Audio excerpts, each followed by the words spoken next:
함께 해주셔서 먼저 감사하다는 말씀 드립니다. 어떻게 갔는지 모르는데 1년이 저 취임하니 후딱 갔습니다. 그래서 오늘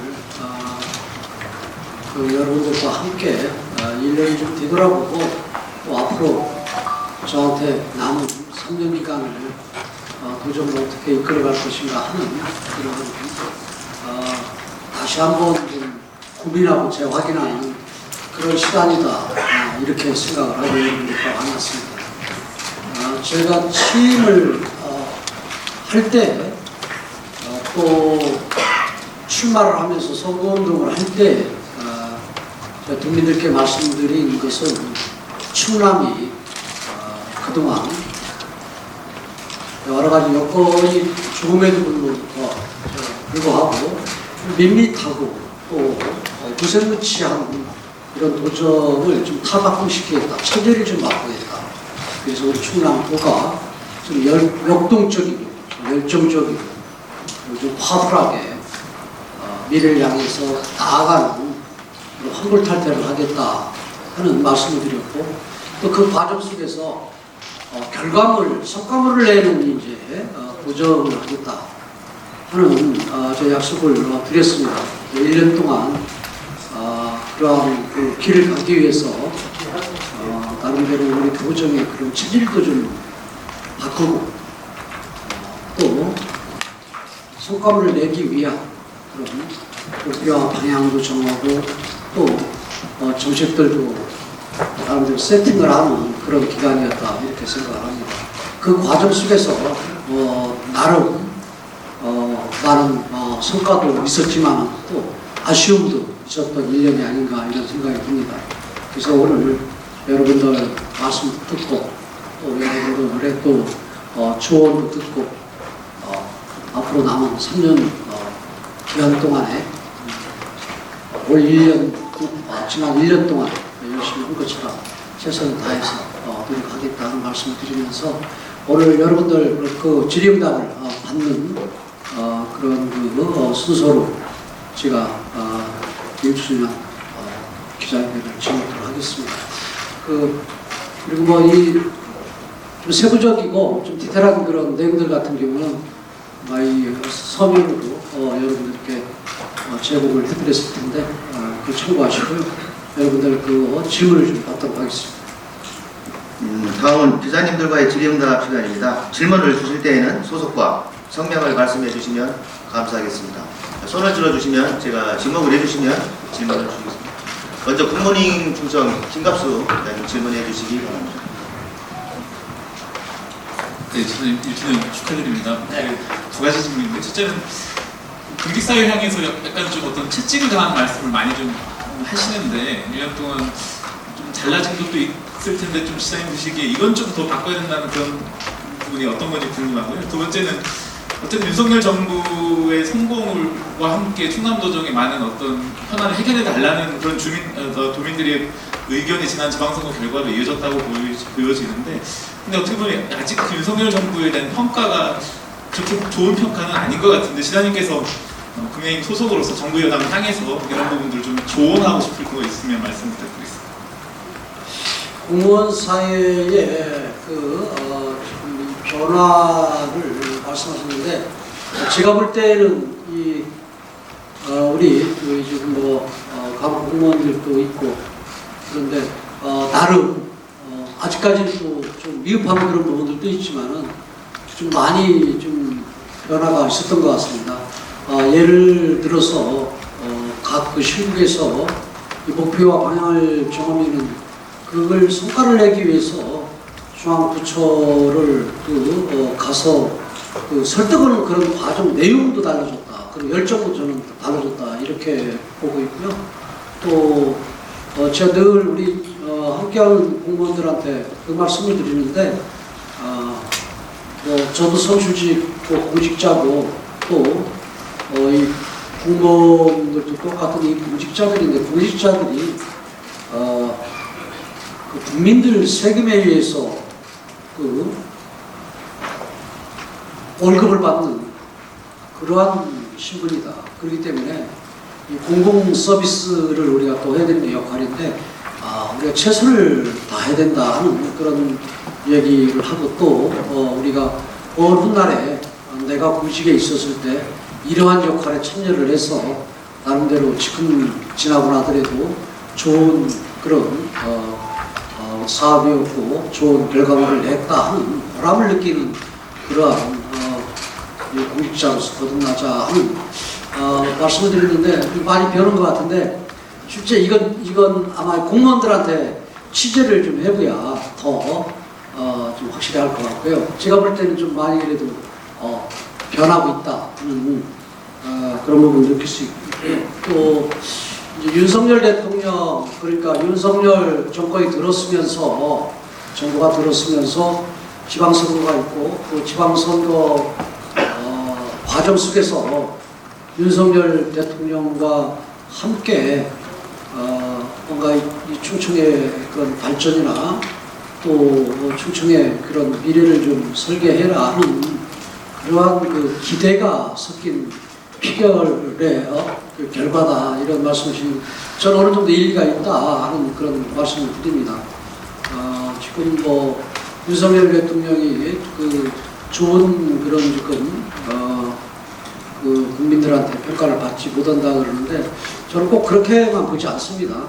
왜냐하면은 지금 두 가지 측면이 있는데 첫째는 윤석열 대통령과 또 윤석열 정부가 이 국가가 가야 될 그 방향과 이 목표 이런 부분들은 지금 정확히 짚고 간다고 저는 그렇게 생각을 합니다. 그 과거에 잘못된 그런 관행이나 잘못된 이런 부분을 바로잡는 그런 과정 속에서의 그런 문제가 있고 또 두 번째로는 그 가는 과정 속에서 조금 매끄럽지 못한 이런 부분들은 조금 도정이 좀 돼 있다 이렇게 봅니다. 그래서 이 두 가지 측면에서 그 제대로 평가를 못 받는 이런 부분들도 있지만은 저는 방향과 목표가 이 대한민국을 가야 될 그런 방향이기 때문에 또 목표이기 때문에 저는 시간이 지날수록 국민들의 그런 평가도 좋아질 것이다 이렇게 생각을 하고요. 또 이러한 부분들이 국가의 그런 미래에 있어서 긍정적으로 좀 긍정적인 결과가 나오라 이렇게 봅니다. 이 과정 속에서 그러면 충남 도의사로서 그 충남의 그러니까 그 현안 문제라든가 아니면 충남의 그 미래에 대한 발전 문제를 어떻게 그러면 해나갈 것이냐 하는 그런 부분들은 필요하면은 저는 대통령을 언제든지 만날 수 있고 또 만나자고 얘기를 해서 그 만남 속에서 충남의 입장을 정확히 전달할 수 있는 그런 여건이고 또 저의 그런 생각이기 때문에 큰 문제는 없다 이렇게 봅니다. 네. 다음 우리 한겨레 신문의 우리 송인걸 기자님 질문해 주시기 바랍니다. 한겨레 신문의 송인걸 민선 8기 출범 일료를 축하합니다. 내년에는 이 자리가 성과 보고회가 되겠습니다. 민선 8기 충남의 캐치프레이즈는 힘센 충남입니다. 표준어도 아닌 힘센을 왜 도전표에 넣는가? 그거는 윤석열 대통령과의 관계를 포함한 지사의 정관계 인맥과 경험을 통해서 충남의 수건사업을 추진하겠다는 취지라고 저도 이해하고 있습니다. 그런데 취임 1년의 즈음에서 보면은 현재 지금 이 힘센 충남 1년 주요 성과를 봤는데 저희들 기자들의 일반적인 얘기는 좀 쪼잔하다, 크지 않다는 얘기입니다. 그 주요한 성과가 눈에 띄지 않는다라고 얘기합니다. 보통 취임 6개월에 인사를 잡고 1년에 사업의 틀을 잡는다고 그러는데 지금 1년이 지났는데 굉장히 핵심적인 사안에 대한 틀이 보이지 않는다 이런 얘기거든요. 시급한 사업들을 임기 내에 추진하기 위한 충남의 전략이 있다면 말씀해 주시기 바랍니다. 그리고 또 하나는 디테일한 부분인데 제가 지난번에 질문을 드렸던 내용 구해법 면허 어선의 낚싯배 영업 기간이 내년 2월 4일 날 종료됩니다. 법 개정 후 낚싯배 영업이 종료되는 어선은 전국에서 약 300여 척입니다. 그 중에 보령이 180척, 충남 전체 포함하면 200척이 넘습니다. 문제는 뭐냐면 이 중에 60% 이상이 귀염인입니다. 이들이 이 낚싯배 영업을 하기 위해서 진 빚은 개인별로 3억에서 5억 정도 됩니다. 이 사람들 이거 빚 갚지 못한 상황에서 낚싯배 영업이 종료되는 거거든요. 지사께서는 지난 기자회견에서 올 하반기에 대책을 마련하겠다고 하신 바 있습니다. 대책을 말씀해 주십시오.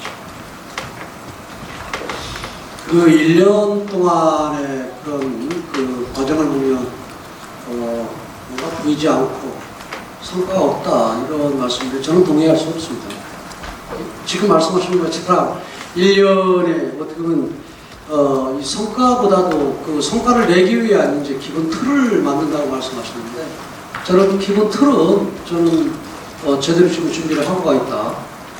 이런 성과를 내려면 첫째는 이 구성원들의 그런 성과를 내기 위한 열정과 의욕 이런 부분들이 진짜 필요하고 그런데 그런 부분들 좀 전에 말씀드린 것처럼 우리 도의 공무원들께서 한번 뭔가 성과를 내보자 하는 그런 의욕과 열정으로 뭔가 체질이 바뀌었다 생각을 하고 있고요. 또 사업적인 그런 그 틀적인 그런 측면은 방향적인 측면은 지금 제가 이 결제 1호인 베이빌리 메가시티 이 문제도 올 11월 달이면은 경기도와 우리 충남이 어떤 사업들을 추진하고 그 베이빌리 메가시티 안에 뭘 담을 것인가 하는 그런 부분들이 지금 진행돼서 올 11월 달 정도 되면은 도민들께 방향과 그 다음에 사업들을 구체적으로 제시를 할 거다 이렇게 말씀을 드리고요. 그리고 첫째는 그 8조 3천억 정도의 그런 그 국가 예산 확보를 긴축재정이라든가 여러 가지 여건 환경이 안 좋음에도 불구하고 9조 원 시대를 열었습니다. 그리고 또 내년 예산 목표를 10조로 가고 있고요. 그리고 제가 내세웠던 공약들도 지금 끝난 부분들이나 진행되는 그런 부분들이 있고 그렇기 때문에 저는 그리고 큰 저거 없다. 저는 성과가 나름대로 있고 그리고 또 지금 가는 과정 속에서 약간 아쉬운 이런 부분들은 있지만 중앙정보국에 하는 그런 관계이기 때문에 아쉬운 점이 있지만은 저는 그 성과도 많다 이렇게 저는 봅니다. 쉽게 해서 여러분들이 얘기를 하겠지만은 어떻든지 간에 운이 있었던 간에 아니면 어떻든 간에 그 미선 7기 때 이 내포 신도시에 인구가 약 4년 동안 5천 명이 유입이 됐는데 지금 1년 동안 4천 명이 유입이 됐습니다. 그런 여러 가지 그런 변화 속에서 저는 나름대로 최선을 다하고 있고 그 가는 과정 속에서 본인이 잘 알거든요. 제가 볼 때 무난하게 가고 있다. 저는 그렇게 자평을 합니다. 다음은 뉴시스 유효사항 질문해 주시기 바랍니다. 시사님 안녕하십니까. 뉴시스 유유상입니다. 그리고 좀 잠깐만 그 낚싯배 얘기를 해야 되겠다. 낚싯배 문제는 제가 보령하고 이 서천 이쪽이 낚싯배의 그런 지금 척수가 제일 많거든요. 많은 그런 상황이고 그렇기 때문에 국회의원 시절에도 이 부분을 제가 민원을 많이 들었고 많이 들은 그런 상황이고 대신 이제 저는 일몰 기간을 좀 연장을 하든가 아니면은 그런 이 낚싯배의 그런 이 척수를 감축을 하는 그런 과정 속에서의 국가에서 지원이라든가 그래서 원만하게 갈 수 있도록 지금 해양수산부하고 협의를 하겠다 하는 그런 말씀드리고요. 일몰 기간이 좀 많이 남았고 그렇기 때문에 제가 하반기 때까지 제가 이 문제를 해결하겠다 그런 말씀을 드렸는데 좀 하반기까지 좀 기다려 주시면은 나름대로 결과를 도출해내겠다 그런 말씀을 드립니다.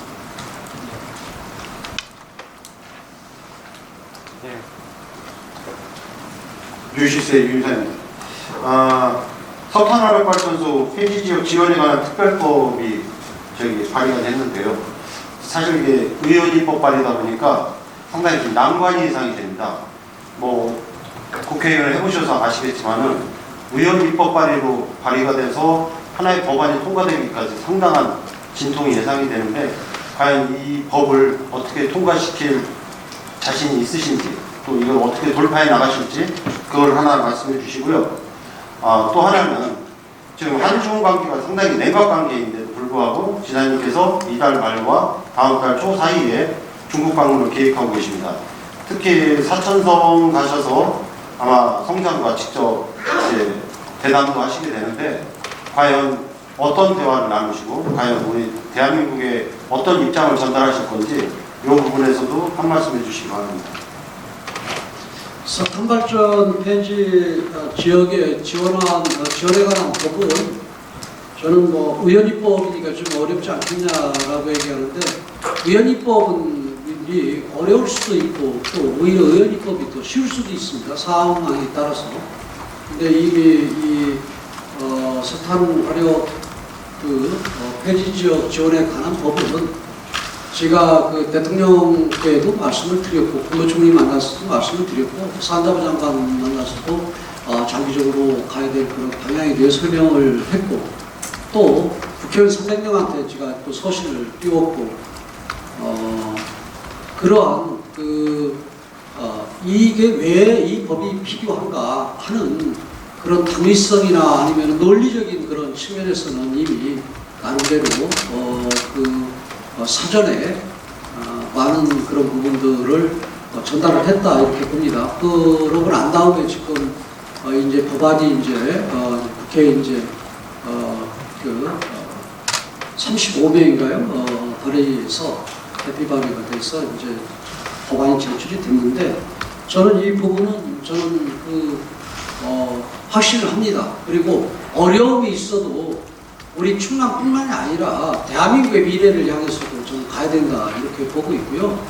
그리고 지난 문재인 정권 때 이 탄소 중립으로 가야 되고 그다음에 탈석탄의 그런 에너지 변화가 필요하다 해서 석탄화력발전소를 폐지를 하겠다 하는 그 계획 발표를 했는데 저는 큰 방향은 맞다고 봐요. 왜냐하면 시대적인 거스를 수 없는 시대의 흐름이기 때문에. 다만 그 석탄 화력 발전소를 폐지를 하는 것이 능사가 아니라 폐지하면서 그 지역에 대체 건설이라든가 아니면은 그런 여러 가지 그러한 부분들을 좀 준비를 하면서 가야 된다. 같이 함께 가야 된다 생각을 하거든요. 지금 석탄 화력 발전소만 폐지만 하게 되면은 지역 경제 위축이라든가 일자리의 그런 전환 문제라든가 인구 감소라든가 여러 가지 거기서 나타나는 그런 그 문제점, 폐해 이런 부분들을 보완하고 대책을 수립을 해야 되는데 그런 수립이 없었기 때문에 너무 아쉬웠던 그런 부분들을 저는 느끼고 있고요. 두 번째로는 우리 충남도의 입장에서도 그렇습니다. 이게 석탄화력발전소가 국가기관산업인데 충남도에서 정의로운 전환기금을 만들겠다 해서 만들면 얼마나 만들 수 있겠습니까? 그래서 저는 어떻게 보면은 이 일을 푸는 문제를 해결하는 그런 방법 측면에서 오히려 더 어렵게 만들고 더 오히려 이 방향을 이 본질을 제대로 좀 파악을 못했다 이렇게 봅니다. 그래서 이 화력발전소 폐지 문제나 그다음에 에너지 전환 문제라든가 이런 문제는 국가에서 이 문제에 대한 문제 해결을 방안을 내야 된다. 그리고 또 그 방안을 내는 그걸 해결하는 그런 과정 속에서 우리 지방정부의 충남도의 입장에서는 좀 보완하고 개선하고 하는 이런 그런 소위 좀 부수적인 그다음에 또 미시적인 이런 부분들을 우리 지역에 맞게 하는 것이 우리 충남도가 역할이다 이렇게 생각을 합니다. 그래서 중앙정부 이 법을 통해서 중앙정부가 이 에너지 전환 과정 속에서 우려된 문제점들 같은 경우를 보완하고 개선하는 이러한 부분들을 책임질 수 있는 또 역할을 수행할 수 있는 그런 법적 근거가 필요하다. 이래서 이 법적 근거를 만들기 위해서 지금까지 추진을 했는데 그동안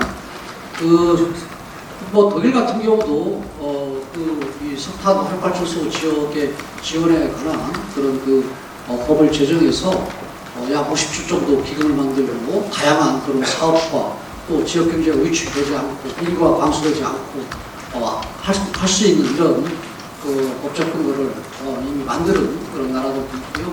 또 우리나라 사례도 있습니다. 우리나라 사례도 이 폐광 이제 석탄 합리화 주체에서 폐광 지역 같은 게 지원에 관한 그런 법에서 우리가 잘 아는 이제 강원랜드 같은 경우도 만들고 우리 충남 같은 경우는 보령 성주에 그런 탄광이 있었기 때문에 보령에 뭐 콘도도 만들고 나연장 토도장도 만들고 하면서 지역 경제를 뭔가 좀 회복시킬 수 있고 그 다음에 인구 감소라든가 이런 부분들을 좀 막을 수 있는 방법이 뭔가 하는 좀 해소할 수 있는 방법이 뭔가 하는 이런 부분들을 위해서 이 석탄 합리화 조치에 따른 법을 제정한 적이 있거든요. 그렇기 때문에 저는 이 문제는 저는 뭐 자신하고 설령 어렵더라도 꼭 해결을 해야 된다 하는 게 제 생각입니다. 그리고 지금 이제 중국과의 그런 관계 속에서 어려운 지금 상황이고 여건이 어려운 상황인데 중국 방문을 그런 거에 대한 저의 의견을 물으셨는데 뭐 이 전쟁 시에도 상대하고의 전쟁을 할 때도 뭐 사람과 사람끼리 만납니다.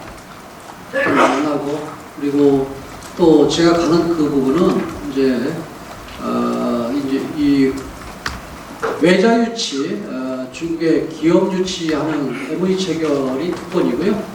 또 한 건은 투자 상담인데 지난달에 중국의 회사의 그런 간부가 투자 적진지 아닌지 판단하러 저희 충남 방문했었고 또 그렇기 때문에 실질적인 경영자 오너하고 투자 상담하는 그런 건이 있고요.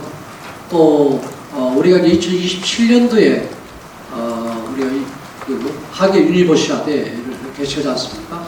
근데 올해 중국 청주에서 유니버시아대를 엽니다. 그래서 대회 기간 동안에 제가 이렇게 갈 수가 없어서 그 전에 가서 우리가 뭘 준비를 해야 되는지 여러 가지 좀 조언도 듣고 그 다음에 또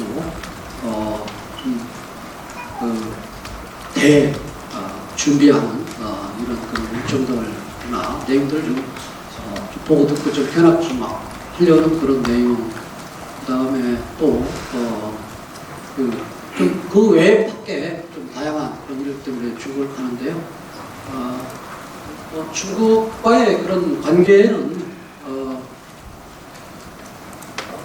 우리가 중국과의 관계 대등한 그런 외교적인 그런 관계 속에서 우리 할 얘기를 하고 또 우리 이익을 위해서 또 서로 간의 상호 협력 이런 부분들로 가야지 지금 중국의 그런 대사라든가 뭐 중국이 우리 지난 사드를 비롯해서 그리고 우리 대외적인 그런 이 외교적인 그런 문제나 이런 문제에 있어서 뭐 간섭과 같은 그런 또 비춰질 수 있는 그런 자세는 좀 올바르지 않다 이렇게 합니다. 다음은 대전 MBC 김태욱 기자님 질문해 주시기 바랍니다. 네, 대전 MBC 김태욱 기자입니다. 우선 충남에 이제 취약한 의료 시스템에 대해서 좀 말씀을 좀 어떤 현안에 좀 인식을 하고 계신지 좀 질문 드리려고 하는데요.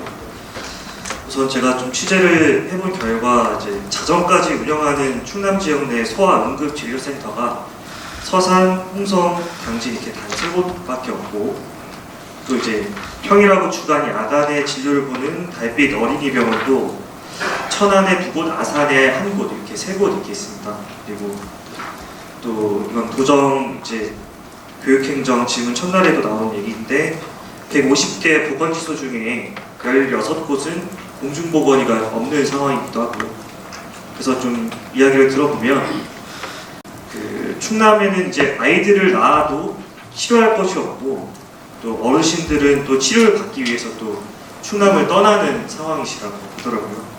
그런데 이제 지사님께서 좀 대안으로 생각하고 계신 것들은 지역의대 신설, 또 국립치의학연구원 설립인데, 지역의대 같은 경우는 뭐 의료법 이런 부분, 의사단체 이런 쪽과의 협의라든지 이런 정치권에서 좀 해결해야 될 부분이라 당장 도정에서 좀 적용하기 좀 어려운 부분이 있을 것 같고, 치의학연구원 같은 경우도 실제로 이게 연구원이지 이게 지역 의료에 정말 의사를 확충한다든지 정말 의료의 공백을 메워줄 수 있을지는 좀 의문이거든요. 그래서 1년 동안 이제 충남 도정을 좀 살펴보셨고, 또 이게 인구 문제와도 지금 맞닿아 있는 만큼 살펴서 이제 진단하신 진단 내용과 또 이제 앞으로의 이제 의료 이제 공백 부분을 좀 확충하시기 위해서 좀 힘센 이제 전략 같은 게 진짜 있으신지, 또 어떻게 좀 추진할 계획이신지도 좀 구체적으로 좀 말씀 부탁드리겠습니다.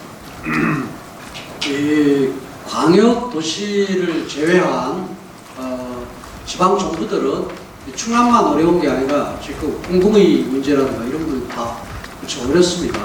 왜냐하면 좀 공공의를 될 수 있는 그런 의대생들의 그런 의식 문제고, 그다음에 지난번에 제가 이 의회에서 답변 과정 속에서 말씀을 드렸지만, 요즘 공공의 같은 경우 36개월 근무를 해야 되는데 그 현역병들 같은 경우 18개월 근무를 하지 않습니까? 그런 부분에서 메리트가 없는 부분이라든가, 또 뭐 금융 문제 같은 경우도 지금 육군 병장 130만 원인가요? 그리고 여기는 190만 원 정도.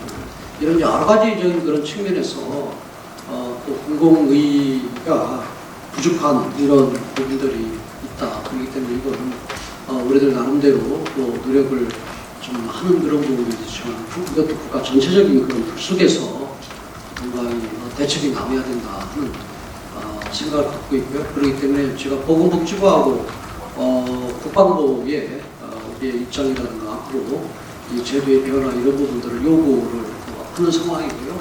또 그 과정 속에서 지금은 이제 이제 교대 근무라든가 이런 부분을 통해서 임시적으로 지금 이 공공의가 없는 보건소 문제는 처리해 나가고 있는데, 저도 큰 틀 속에서는 좀 여러 가지 답답하고 또 좀 그렇습니다. 그리고 사실은 이제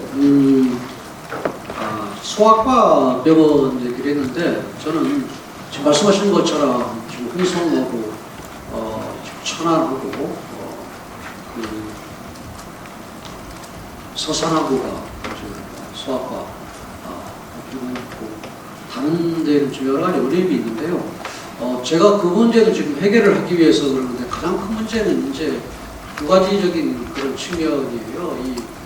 이제 의료 서비스적인 그런 측면에서 농촌이나 지역이, 첫째는 이제 심장 질환이라든가 아니면 30분 이내에 위험한 이러한 부분들일 때에 소위 응급실이 없다라는 이 부분이거든요. 근데 응급실 하나를 설치를 24시간 하려면 25억 내가 한 30억 가까이가 들어가요. 30억 가까이가. 그렇기 때문에 이런 어려움이 있어서 지금 청양이라든가 서천이라든가 보령이라든가 부여라든가 이런 지금 취약지역 같은 30분 이내에 대형 병원을 찾을 수 없는 그런 데 같은 경우는 지금 응급실 운영하는 이런 부분들도 지금 제가 취업을 한 다음에 세팅을 했는데요. 이제 그런 부분들은 어떻게 보면 미공책이거든요. 그런데 사실은 장기적으로 가려면은 종합병원 하나 설치하는데 적어도 차가 70만 내지 100만 정도의 30분 이내 거리에 그 인구가 있어야 종합병원이 운영이 될 정도거든요. 그것도 잘해야. 그렇기 때문에 또 종합병원을 유치하는 것도 쉽지는 좀 않습니다. 많은 그런 상황이기 때문에 내부가 여지까지 종합병원을 유치를 한다고 하면서 10년 동안 이 병원이 지금 종합병원이 없는 그런 상태잖아요.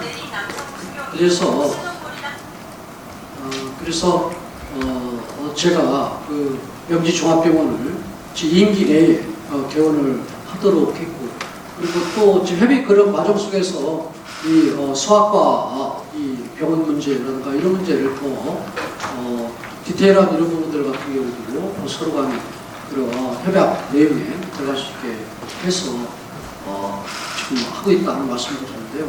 문제는 지금 이 30분 이내 정도면 괜찮은데, 그럼 30분, 여기 종합병원이 생기면은, 이제 3년이 생기면은, 그럼 30분 이내에서 어느 정도는 또 커버가 될 텐데, 커버가 되지 않는 그런 부분들을 어떻게 할 것이냐 하는 이런 부분들이 고민이에요. 그런데 대도시도 지금 이 소아, 이 진료, 이 소아과 병원 운영하는 그런 과정 속에서는 지금 그 지방 정부에서도 지원을 지금 하고 있거든요. 그래서 저는 어차피 지원을 하는 그런 상황이라면은 지금 올 연말 전까지 이 그 도립병원이라든가 아니면은 그런 그 지역병원에 소아과를 더 늘리고 하는 부분을 좀 협의를 좀 해서 의료 사각지대 이런 문제들을 좀 해소를 할까 그런 계획들을 좀 갖고 있다 하는 말씀드리고요. 또 질문가 또 뭐였죠? 답변 뭐 됐습니까?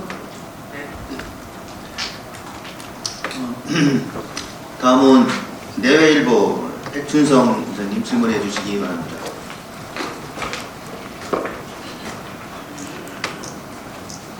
내외일보 백준성 기자입니다. 네, 저희 내외일보에서는 우리 충청남도 수도시 홍성이나 예산 이쪽에 정주 여건이 갖춰지는 모습이라든지 21일 여성가족정책관 기자회견을 하셨는데 해바라기 센터가 홍성의료원에 개설된다는 점, 이런 점들을 볼 때 우리 흰센 충남으로 가는 길이 굉장히 순항하고 있다고 보여지고요. 다만 내부 문제가 좀 염려되는 부분들이 있어서 많은 도민들이 공감할 수 있는 현안 문제에 대해서 질문을 드리겠습니다. 얼마 전 그 윤석열 대통령께서 보조금 문제가 예산 낭비로 이어지면 국민의 혈세를 축내는 것이기 때문에 철저히 조사하라는 지시를 내린 것을 봤습니다. 근데 여기에 대해서 일부 공무원들이 아직도 보조금이라는 것은 입맛풋하다는 것으로 착각하고 있는 공무원들이 많은 공무원들에게 피해를 주고 있는데, 국민을 울리는 것도 모자라서 같은 동료 직원들까지 매도하면 안 된다는 생각입니다. 여기에 대해서 우리 도지사님의 적극 행정이 대통령 의사와 부합하는 적극 행정이 필요하다고 보여지고요. 그 다음에 인선 7기에서 많은 논란이 있었던 인사 문제, 이 인사 문제에 관해서 도지사님의 그 인사에 대한 소신이 어떤 점이 있을까, 여기 계신 공무원분들께 약속해 주시면 제가 보도 자리에 반드시 끼워놓겠습니다. 그 보조금 문제는 지금 저도 이 언론지상에서 나오는 그런 부분들을 지금 주목하는데, 제가 국회의원 시절 때도 그런 부분들을 느꼈는데, 보조금 문제는 한번 정리할 필요가 저는 있다 이렇게 봐요. 보조금도 결국은 국민 세금이지 않습니까? 국민 세금을 어떻게 보면은 전 국민한테, 그다음에 공동으로 필요해서 가는 부분도 있지만 그렇지 않고 일부에 가는 이런 부분들도 있잖아요. 갈 때 저는 확실하게 그런 원래 취지와 목적에 따라서 제대로 가야 된다 이렇게 보고, 그 보조금 그 부분을 전달하고 또 그 사업을 진행하는 사람들의 보조금리로 들어가고 이익을 얻는 그런 보조금 같은 경우는 이 기회에 정리를 해야 된다 생각하고 있고요. 저희 충남도에서도 이게 공무원들이 지금 얘기하는 도덕의식 이런 부분이 아니고, 사실은 보조금을 집행하는 그런 과정 속에서, 그리고 또 보조금 가지고 사업을 진행하는 그런 구성원들의 잘못된 그런 일탈이라든가 이런 부분들 같은 경우는 제대로 바로 잡아야 된다 이렇게 보고 있고요. 인사의 저는 원칙은 저는 공정해야 됩니다. 그리고 인사의 그런 이 대상들이 속으로는 조금 서운하고 좀 아쉽고 그러더라도 대외적으로는 자기가 그 불이익을 얘기할 수 없는 그런 그 인사가 돼야 된다. 저는 그렇게 봅니다. 그래서 인사는 첫째는 공정해야 되고요. 두 번째로는 지금까지의 그런 그 인사 평점에서 어느 기간 일정 기간 지나고 또 일정 기간 또 승진해서 지나고 그리고 또 이 주요 이 소위 보직이라고 중요 보직이라고 일컬어지는 이런데 근무를 하면은 또 일찍 승진하고 하는 저는 이런 부분들은 없애겠다 하는 게 제 생각입니다. 그래서 기존 그 근무 연수라든가 아니면 여러 가지 기존 직까지 우리가 평가 내용 중에서 주요 했던 항목 같은 경우도 어느 정도 존중하고 인정하고 또 그것만 인정하게 되면은 조직이 어떻게 보면은 뭐라 그럴까요? 좀 활력과 그 다음에 역동성이 없어지는 거거든요. 그렇기 때문에 조직의 활력을 좀 불어넣기 위해서 발탁인사도 과거보다는 좀 늘리고 그렇게 해서 저는 조직이 좀 살아있는 그리고 뭔가 목표와 방향을 위해서 그리고 성과물을 내기 위해서 열정을 갖는 조직 구성원을 갖는 그런 조직으로 가기 위해서는 인사가 중요하다. 그래서 인사를 공정과 또 두 번째로는 좀 기존 있었던 그런 근무 연수 에다가 발탁 이런 부분들을 좀 가미를 해서 좀 새로운 그런 인사의 원칙을 좀 정해서 인사를 해나가려고 합니다. 다음은 뉴데일리 김정원 기자님 질문해 주시기 바랍니다. 뉴데일리 김정우 기자입니다. 벌써 1년이 됐습니다. 저는 한 3가지 말씀드리고 싶은데 1년간 최고 성과 한 3가지, 아쉬운 점 3가지를 말씀을 좀 해주시고요. 오늘 자료를 보니까 그 저출산이 상당히 심각한데 하드웨이적인 부분, 예산 확보하고 이런 부분들은 뭐 잘 포장이 되어 있는데 이 저출산 부분, 출산을 어떻게 좀 증가시킬 것인지 이런 부분들이 더 우선순위에 좀 빠져 있지 않나, 좀 적게 취급되어 있어서 이런 점이 좀 아쉬워서 지사님이 이 부분은 특별히 좀 대책을 갖고 좀 취재 좀 하셔야 되지 않나 이런 생각이 들고요. 마지막으로 2024년 대백제전인데 지사님이 좀 판을 바꿔라 그렇게 대도하신 적도 있는데 사실 이게 어떻게 보면 충남 도내에서 가장 어떻게 보면 큰 행사고 181억 원 이상 들어간 그런 행사인데 이게 한 100개 가까이 제가 알기로는 백화점식으로 이렇게 나열되어 있습니다. 이 행사가. 그래서 어떻게 제가 물어봐도 이 정체성, 대표적인 행사가 뭐냐 잘 모르더라고요. 그래서 이제 선택과 집중이 필요하고 그래서 대백전을 통해서 원고지신 이런 정신이 필요하지 않나 이런 생각이 들어서 3가지 정도 여쭤봅니다. 그 저출산 대책 문제는 우리 기자분들도 한번 생각을 같이 한번 해봅시다. 우리 대한민국의 그런 이 저출산 대책 문제는 최고의 저는 문제고 해결에 대한 아젠다죠. 그건 100% 다 동의합니다. 그리고 저출산 대책 이 문제를 지방정부에서 할 수 있는 일이 뭘까요? 솔직히 거의 없어요. 가장 큰 문제는 지금 중앙정부 이 국가에서 저출산 대책 문제를 방향과 틀을 좀 정확히 시각성을 알고 잡고 가야 된다.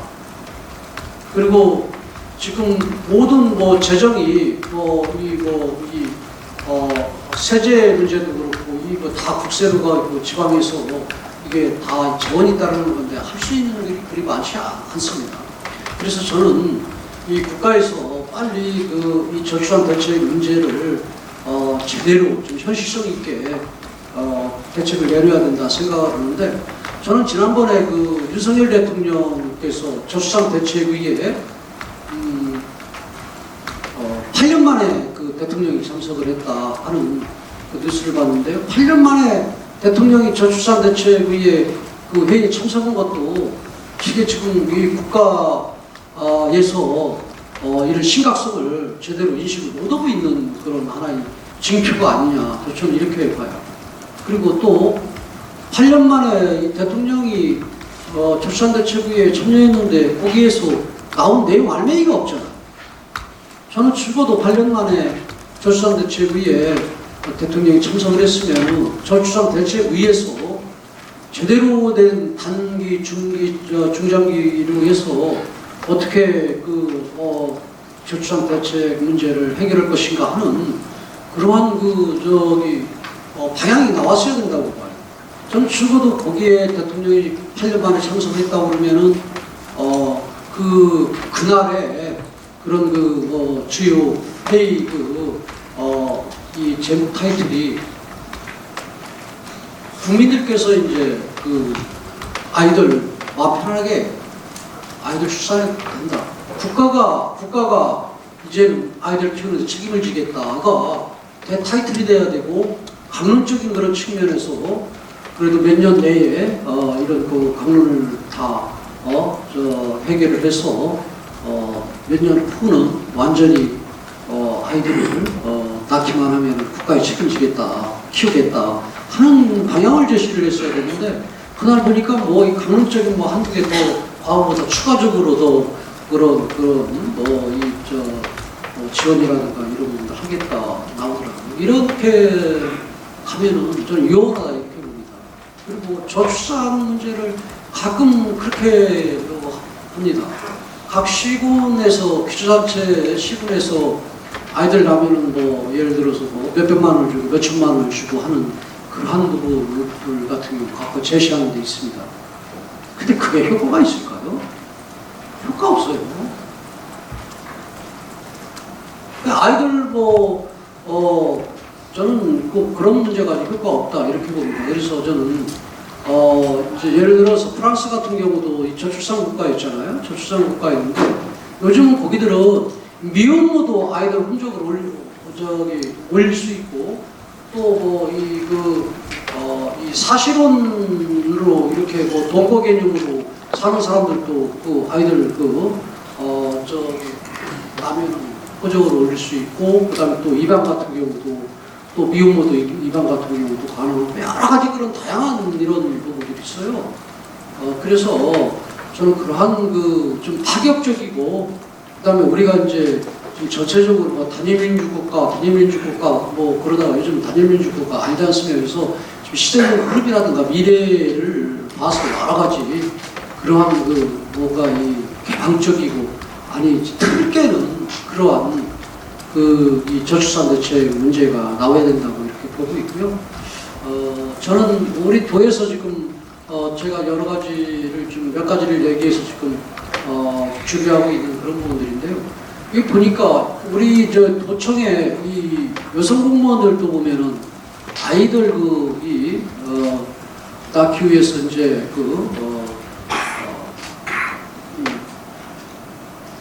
1년인가요 요즘 아이들 낳는데 휴가가 1년 갔다 오면은 3년 정도 진급이 더디다 그래요. 진급이 더디다. 그래서 이런 문제는 좀 해소를 좀 해야 되겠다. 그래서 지금 그 부분들 같은 경우 똑같이 1년 아이를 낳기 위해서 지금 휴가를 갔는데 휴가 1년 간 부분이 3년 정도 이 승진에 미친 영향이 있다. 그러면은 이건 좀 잘못됐다. 그래서 그 부분들도 휴가 1년 개념이 없이 그냥 근무를 하는 것과 같이 승진이라든가 이런 부분에 있어서는 어떻게 보면은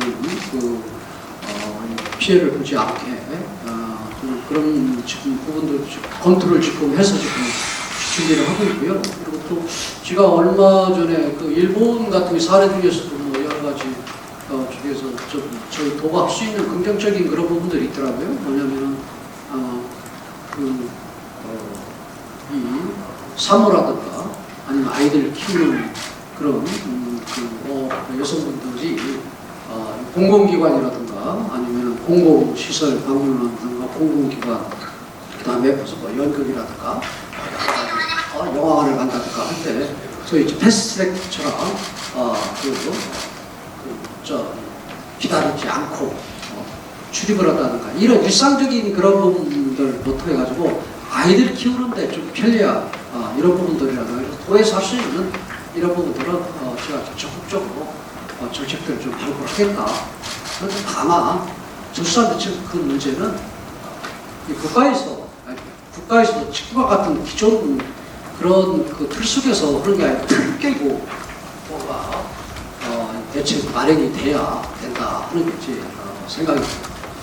그리고 대백조전 문제 일어났는데 그때 181억을 쓰더라고요.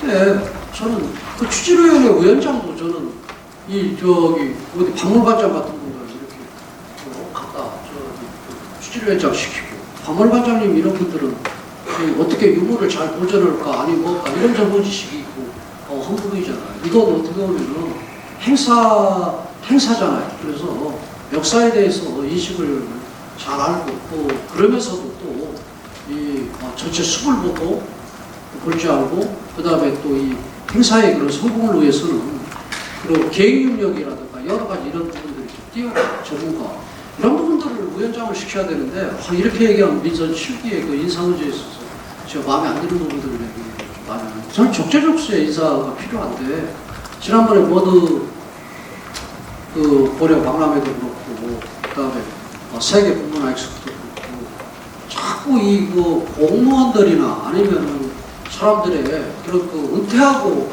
이 가는 자리를 이 사무총장이나 이렇게 앉히면 저는 안 된다 이렇게 봐요. 왜냐하면 사업을 벌리는 데는 여기 공무원들 계시지만은 공무원들 같은 경우가 그 능력을 크게 발휘할 수가 없어요. 왜냐하면 여기까지 살아오고 그 다음에 업무를 보고 한 그런 그 환경이 그런 환경에서 있지 않지 않습니까? 하나도 이 법에 저촉이 안 되고 그러니까 이런 그 법에 준수하고 그다음에 규정에 안 하는 이런 부분 역할을 하는 사람들이 어떻게 그 사업 그런 이렇게 진행이 되면은 저는 그런 데서 성공을 거둘 수 없다 인사부터. 그래서 좀 걱정이 좀 많아요. 걱정이 많아서 그리고 지금 말씀하시는 것처럼 시군에서 또 뭐 한 20몇 가지씩의 그런 그다음 행사나 뭐 사업들을 준비를 해왔던데 예를 들어서 지금 거기를 무슨 단체들한테 그런 사업을 줘서 몇십 년씩 왔기 때문에 그걸 또 하루아침에 새롭게 바꿀 수 있는 그렇게 바꾸기가 힘든 그런 여건이더라고요. 그러니까 예를 들어서 부여 같은 경우는 각 시민단체예요. 그래가지고 이 국민저들 이런 부분들은 여성단체한테 주고 그 다음에 이 황산벌에 이 계백장구 5층 결사대 그런 장면을 보여주는 그런 같은 경우 제한군이네. 각 단체별로 줘가지고 그걸 다시 재래의식 같은 경우 그럴 때는 또 재래의식한 그런 단체를 줘가지고 다시 바꿀 수 없는 그런 형태다. 그래서 이게 참 고민이에요. 그래서 이 부분을 기간도 많이 남지 않고 또 이렇게 몇십 년씩 온 이 관행을 하루아침에 깨는 것도 참 쉽지도 않고 그래서 얼마만큼 좀 변화를 줄까 하는 게 좀 고민이에요. 그래서 고민해서 선임들을 모시고 왔는데 대백제전에 그런 정확한 이런 정체성도 담고 또 관광객들이 와서 볼거리도 홍보하고 이런 여러 가지 그런 부분들이 행사에서 보관해야 되는데 그런 부분을 조금 나름대로 기간은 짧지만 준비를 하겠다 말씀 대신하겠습니다. 자, 다음에는 YTN 이문석 위원님 질문해 주시기 바랍니다. 네, YTN 이문석입니다. 지금 일고 있는 소금 파동 문제는 후쿠시마 오염수 방류에 대해 국민들이 얼마나 불안해하고 있는지를 보여주고 있는데요. 지사님 같은 경우는 과거에 고령서천을 지역구로 하고 계셨고 또 농해수위 위원장까지 하셨던 상황이었죠. 최근에 이제 언론 보도라든지 이런 것들을 보면 오염수 방류에 대한 입장은 정부에서 결정할 문제라고 생각을 하신다 이렇게 나온 기사를 봤는데요. 단순히 그렇게 놔둘 문제는 아니지 않나라는 게 이 충남 지역 주민들의 생각이 아닐까, 저를 포함해가지고. 지금 충남 같은 경우는 6개 시군이 지금 바다를 맞닿고 있고, 다음에 거기에 업을 두고 있는 사람들이 굉장히 많지 않습니까?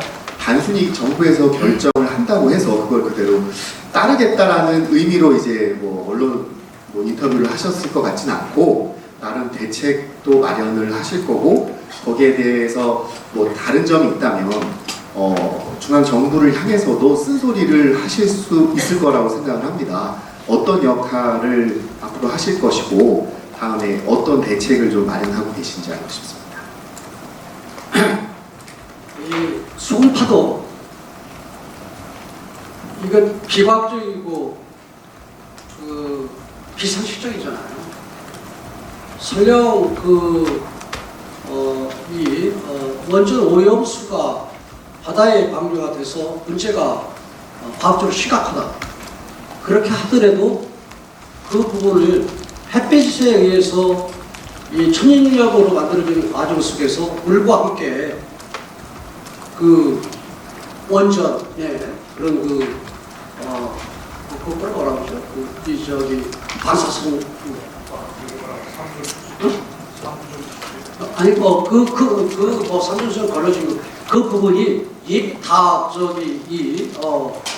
공기 중에 증발되는 거예요.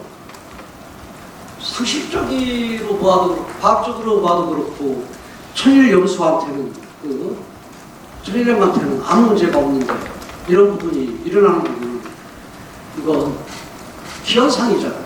그거 왜 그럴까요? 과학적인 근거도 없이 이 부분을 괴담 수준으로 얘기하는 세력들이 있고 그렇기 때문에 그런 거죠. 그럼 이건 말이 안 되는 부분이에요. 이건. 그리고 두 번째로는 오염수 방류를 하는데 지금 문재인 정부에서 어떻게 했어요? IAEA의 그런 조사 결과에 우리는 지켜보고 판단하겠다. 그 발표를 보고 판단하겠다. 이게 여기까지 온 그 부분이에요. 윤석열 정부에서 바뀌지 않았어요. 시점이 IAEA에서 이제 결과 발표를 실사 결과 발표를 할 시점 정도가 됐다 하는 거지. 지금 방류도 지금 많은 상황이에요. 그런 상황 속에서 우리가 지금 충남 도입장에 뭘 할 수 있을까요? 그리고 지금 윤석열 정부도 찬성하는 거 아니잖아요. 하지만은 찬성하도 않든 국제원자력기구에서 큰 문제 없다. 그러면 일본에서는 방류를 할 거고. 그러면 우리 입장에서는 앞서고 있는 방법이 없잖아요. 그렇다고 해서 그냥 방치하냐. 그러면 지금 인체에 미치는 영향이 있냐 없냐, 우리의 국민 건강 안전에 있냐 없냐, 이 부분을 어떻게 우리가 할 것이냐 하는 부분을 지금 국가에서 하나하나 점검하고 디테일하게 가야 된다, 이렇게 저는 보거든요. 근데 우리 충남 도입장에서도 지금 여기서 팩트 상식은 세 가지예요. 첫째, 일본에서 방류를 하더라도 피해가 우리가 걱정을 못해 염려가 있는 상황이라고 하더라도 폐류는 우리나라로 흐르지 않고 남태평양으로 흐른다. 그거의 증거는 일본에서 발견되는 우리나라의 페트병이라든가 이런 해양 쓰레기 이런 부분이 우리나라 것인 상표 그대로 발견이 되는데 일본 것은 우리나라에 발견이 안 된다. 그리고 제가 학교 다닐 때 배운 그 부분, 해류는 그렇게 흘러요. 그럼 두 번째, 이 원전 오염수 문제는 운영하는 과정 속에서 오염수를 배출한다. 운영하는 과정 속에서 나오는 그 중국의 그런 우리하고 접하 연결해 있는 50기가 넘는 그쪽에서도 이 원전 오염수가 방출이 되고 있고, 우리나라도 이 운영 과정 속에서 먼저 몫을 방출합니다. 그 두 가지는 팩트예요. 그러면 우리 입장에서는 그러면은 문제는 일본 근해나 아니면 남태평양에서 고기를 잡는 그 부분을 해서 우리가 그 고기를 수입해오는 이런 문제 같은 경우 있을 때 우리도 먼저 일단 보는 거잖아요. 이게 이제 해로가 3년 내지 4년 그런 부분이죠. 그럼 이 부분을 어떻게 할 것이냐? 저는 그래서 정부의 건의를 하려고 해요. 지금은 그 8개 지역의 그런 후쿠시마 주변 8개 현에서 들어오는 그런 수산물은 수입 규제를 하고 나머지 일부의 그런 일본에서 수입 들어오는 그 외 수입 들어오는 그런 부분은 우리가 정확히 검증을 하잖아요. 수입 품목에 대해서 검증을 하는데 저는 수입 규제 그 문제도 국민들이 안심이 될 때까지 3년이고 4년이고 저는 풀지 말아야 된다. 저는 그렇게 저는 보고 있고요. 그리고 두 번째로는 그러면은 네가 얘기하는 상식이라 그렇지 않다고 또 그걸 또 불신하는 우리 도민들 또 도민 안전을 생각해서 저는 그래서 그런 부분 중앙에 건의를 하고 그 다음에 이 원산지 표시라든가 뭐 여러 가지 그런 부분을 통해서 우리 식탁에 일본산 그 수입 수산물이 올라가지 않게 최선을 저는 그걸 감시 감독을 철저히 하는 부분하고 두 번째로는 지금 말씀하신 것처럼 우리 그 충남에 6개 시군이 서해하고 인접해 있지 않습니까? 서해하고 인접해 있는데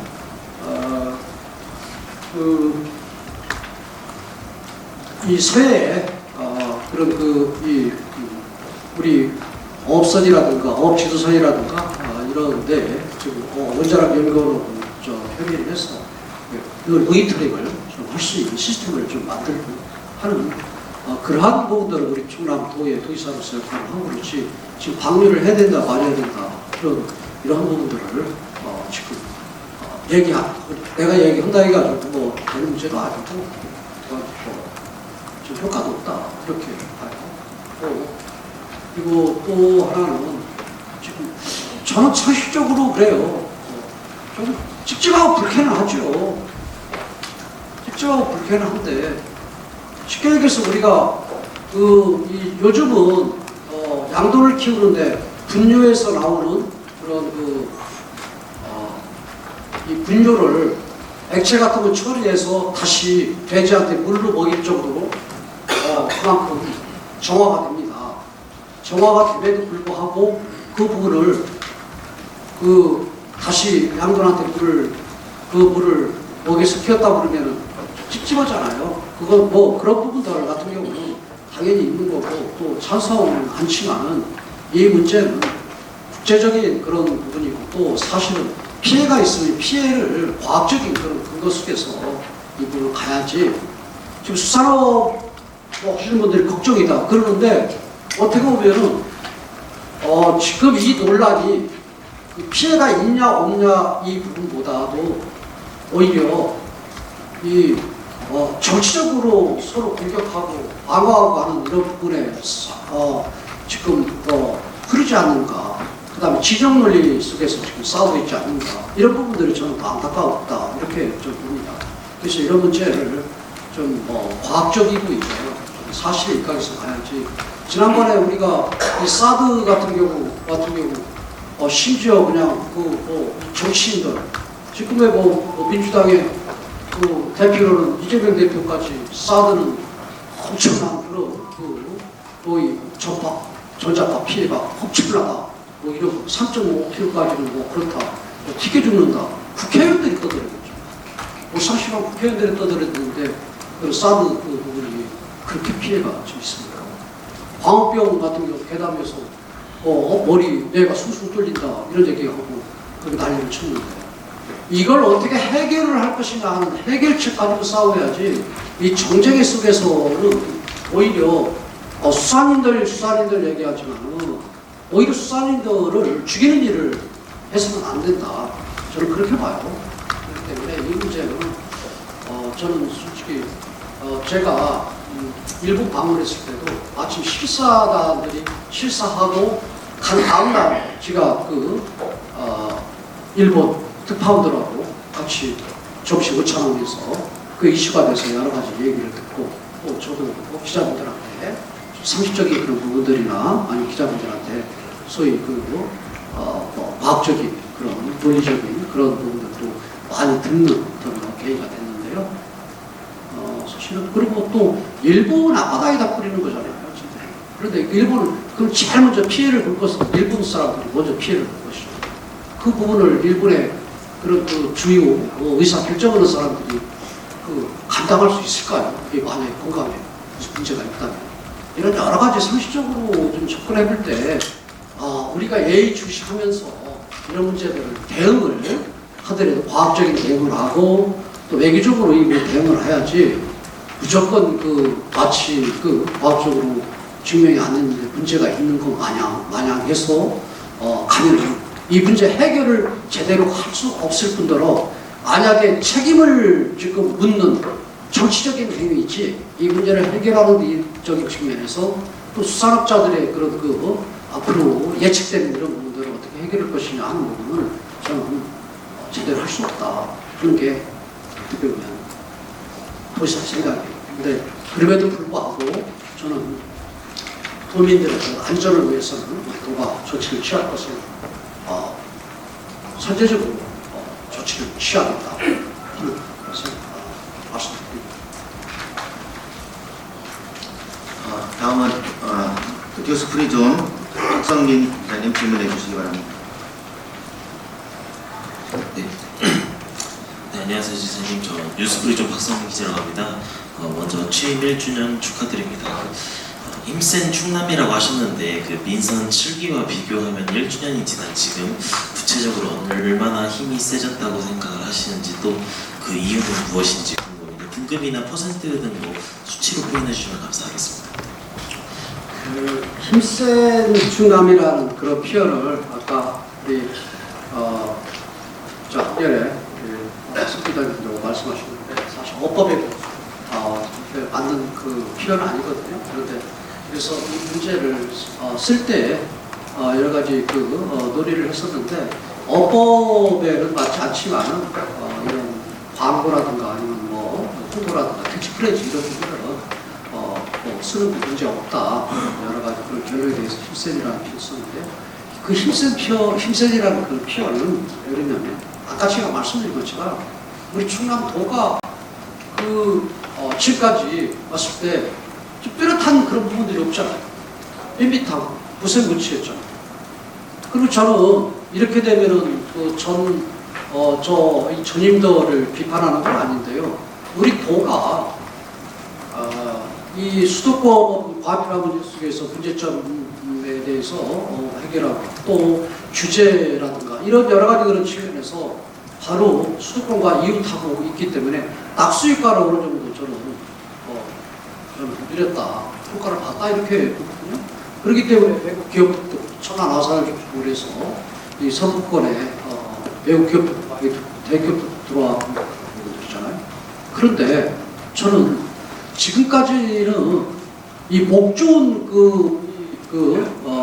목 좋은 이 구멍 가게 그냥 앉아서 그냥 저는 물건만 파는 형국이었다 이렇게 봐요.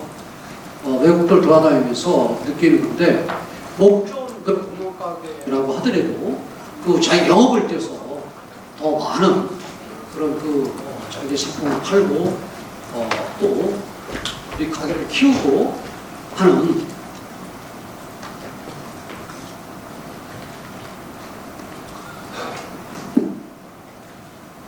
그런 이 구멍가게를 키우는 좀 도전적이고 적극적으로 가야 되겠다 하는 그런 생각을 갖고 있거든요. 그래서 그런 저의 어떻게 보면 도전 방향이나 아니면 저의 도전의 그런 철학을 담은 게 힘센 충남이다. 그래서 얼마만큼 써야 되는지는 모르는데 여러분들께서 좀 판단하시고요. 다만 얼마 전에 저희는 지금 진절기를 하게 되면은 또 글로벌 대학 같은 경우는 평가를 하는 평가 내용이나 평가 점수나 이런 부분들은 저 안에 범위가 들지를 않았어요. 못했어요. 그래서 거의 입학해서 2, 3일 동안은 저 통화를 한 10번도 넘게 하면서 저희 순천대학교가 글로벌 대학으로 예비 15개 지점 후보로 되는 그런 상황인데 디테일하게 다 얘기를 안 해도 모든 면에서 저는 대통령이 됐든 각 장관들이 누가 됐든 우리 지역에 필요한 사업이고 그리고 또 우리 도의 앞으로 미래의 먹거리고 또 우리 도민들한테 또 편의성을 제공하고 꼭 필요한 그런 부분이라면은 저는 끝까지 저는 최선을 다하고 누구하고도 저는 단판을 쳐서 어떻게든지 그 부분을 그 결과물을 내려고 하는 그런 생각을 갖고 있고요. 그런 생각에 의지의 피어나게 힘센 충남이다. 그리고 그런 과정 속에서 함께 할 수 있는 우리 그 간부 공무원들부터 우리 도의 공무원들이 함께 한 뜻으로 그런 생각을 하나가 되자 하는 그런 취지에서 힘센 충남이고요. 그것도 이 도민들한테도 제가 말씀드릴 수 있는 그런 부분들이에요. 적어도 우리 충남의 도민들께서는 도지사를 뽑았는데 있는지 없는지 모르겠고 그 다음에 시도지사 17명이 있는데 17명에서 가끔은 예를 들어서 조금 좀 비판을 다른 데서 받는 그런 부분이 있다 하더라도 확실하게 모든 일에 있어서 그리고 눈에 띄는 그리고 결과물을 얻어오는 그러한 이 도지사를 원하지 이 도지사가 있는 동 없는 동 그 다음에 17명 모였는데 시도지사가 모였다는데 그 시도사들 중에서 자기가 뽑은 충남 도지사 어디에 서 있었든지 어디에서 뭘 했는지 그것도 표시가 안 나오고 그러면은 좀 답답하지 않겠어요? 자기 대표를 어떻게 뽑았는데 그래서 그런 측면에서 나름대로 모든 매사에 그런 충남이 앞서가고 선도해 나가는 충남이 되겠다는 그런 의지를 담았고 또 그런 의지를 갖고 지금 도정에 임하고 있다 하는 말씀으로 제가 답변을 대신하겠습니다. 또 여러 가지 그런 부분들이 있는데 저는 육사 이런 부분들도 세게 붙으니까 ADD 산업 미래 기술연구센터 3천억짜리 자녀들이 먼저 준다고 그러잖아요. 새만금 쪽으로 진행되는 그런 부분들을 먼저 주겠다고 하잖아요. 저는 그래서 모든 매사에 적극적으로 하게 되면은 최선이 아닌 차선도 있을 수도 있고 내가 결과물을 얻어낼 수 있다. 저는 그렇게 봅니다. 시간 관계상 마지막으로 한 번만 질문을 받고 오찬 시간을 갖도록 하겠습니다. 아시아타임즈 손봉환 기자님 질문해 주시기 바랍니다. 민선회기 출범해주는 점 우선 축하드리고요. 도지사님이 임기 전에 국회의원에 출마하셔서 중앙 정치를 하셨는데 현재는 또 도지사님 지방 정치를 하시는 거고 그 때문에 중앙 정치와 지방 정치가 좀 다르다고 느끼는 점이 무엇인가 좀 말씀해 주시고 아까 말씀 이념적으로 지금 가면 안 된다는 말씀을 해주셨는데 그럼 당정에서 정책적으로 민주당에서 좋은 정책을 발표 그것을 권했을 때 그걸 받아들일 수 있는 건지 지금 의견 좀 말씀해 주십시오. 그러면요, 좋은 정책이 있으면 받아들여야 되는 거고요. 좋은 정책임에도 불구하고 그걸 받아들이지 않으면 국민들이 지켜보잖아요. 그래서 저는 지켜봐야 되고, 제가 국회의원 삼선하는 동안에 저하고 상임위나 아니면은 기타 다른 과정 속에서 이 협상을 한 그런 민주당의 이 국회의원들은 좀 자랑이 아니라 저는 다 좋아합니다. 대화가 되는 사람이라 좋아하고 그건 왜냐면은 저는 상식선에서 저는 회의를 하고 그렇기 때문에 좋아하고 그리고 지금 중앙정치하고 지방정치하고 다른 게 뭐냐 하는데 어떻게 보면 역할이 다르죠. 역할이 다르죠. 중앙 정치에서는 사실은 뭐 이념 논쟁도 할 수 있고, 그 다음에 또 여러 가지 그런 그 방향적인 그런 측면에서 서로 치열한 그런 논쟁을 할 수 있고, 그런데 사실은 이 도의회나 아니면 지방의회나 지방정치 같은 경우는 말 그대로 풀뿌리 아니에요. 도민과의 그렇게 뭐냐면은 국회의원이나 중앙 정치는 국가가 나아가야 될 방향이나 큰 틀 속에서 거시적인 그런 속에서 서로 논쟁을 할 수 있고, 그렇지만은 지방의 의회나 지방의회라는 국민들의 사항적인 그런 측면에서의 그런 그 피부에 와닿는 그러한 뭐를 갖고 서로 간에 논의하고 경쟁하는 거잖아요. 그렇기 때문에 그런 차이가 저는 있다 이렇게 보고요. 큰 틀 속에서는 지방 정치나 중앙 정치나 국가와 국민을 우선시하고 의하는 거고, 근데 또 국민과 국가를 우선시한다고 하더라도 또 하나는 이 나라의 미래를 또 보호해야 되는 그런 부분이 있거든요. 지금 현실적인 그런 측면만 넘어가게 되면은 전 정치가 포퓰리즘으로 좀 흐를 수도 있고, 지금 당장은 좋지만은 어떻게 보면 국가 미래적인 그런 측면에서는 장애가 될 수 있는 그런 판단한다 이렇게 봐요. 그렇기 때문에 저는 지금 정치인이라고 하면은 일부 비판이나 아니면 현재 좀 불편함이 있음에도 불구하고 미래로 나아가야 될 그런 방향이 있다면 그런 방향에 저도 좌표를 찍을 수 있는 그런 자기의 소신과 철학이 있어야 된다 이렇게 보고 있고요.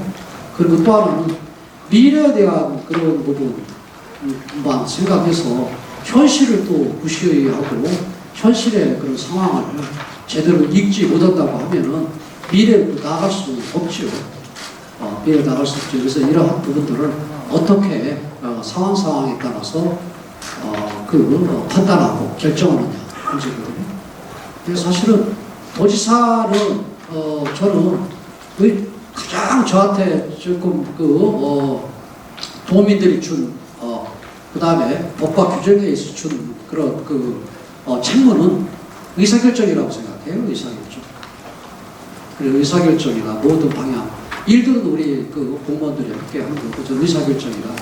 의사결정을 올바른 방향으로 또 효율성 있는 방향으로 가느냐 하는 그런 결정하는 그런 부분이 어떻게 보면은 저한테, 도의사한테 요구되는 그런 능력이고, 또 책무다 이렇게 좀 그래서 마지막으로 지사님의 마무리 말씀을 해주시고 기자님 마치도록 하겠습니다. 우리 기자분들께 제가 아무리 좋은 얘기로 그다음에 미사역으로 그다음에 또 제가 조금 이렇게 자랑을 하더라도 여러분들이 판단을 잘 하시지 않겠나 이런 생각이 들고요. 다만 오늘 이 자리에서 여러분들께 좀 다시 한번 고맙다는 말씀을 드리면은, 저도 이제 다 시도지사들 만나기도 하고 또 중앙에 가서 얘기도 듣고 여러 가지 얘기를 듣고 할 때 그래도 우리 도의 출입기자분들이 그래도 1년 동안 김태현이를 그래도 다른 지역보다 많이 봐줬구나 그런 생각이 들고요. 그래서 이를 알면서 감사를 드립니다. 왜냐면은 사람의 얼굴도 옆에서 보느냐 앞에서 보느냐 아니면 뒤에서 보느냐에 따라서 이게 다르게 보일 수도 있는 거거든요. 또 기자분들이 또 그렇게 볼 수도 있는 그런 부분들이고, 그럼에도 불구하고 큰 틀 속에서는 늘 우리 충남 도정에 대해서 많은 관심 가져주시고, 또 제가 부족한 이런 부분들이 있고 제가 조금 마음에 안 드는 이런 부분들이 있더라도 큰 틀 속에서 많이 저를 도와주셨다 이렇게 제가 생각을 합니다. 그런 부분에 있어서 감사를 드리고요. 또 저도 사람인지라 가끔 생각이 좀 짧을 수도 있고 또 견해 차이도 있을 수 있는 이런 판단도 할 수 있는데, 큰 방향적인 그런 측면에서는 늘 혹시 사실이나 아니면은 그런 예득실적인 그런 측면을 판단하지 않고 또 좁게 판단하지 않고 이 충남이 나아가야 될 방향, 그다음에 미래 이런 측면에서 그들 속에서 늘 후회 없고 그다음에 제 스스로 생각할 때 뭔가 이 잘못된 그런 판단이 아니라는 이런 부분이 들 수 있을 정도로 늘 고민하겠다. 그리고 또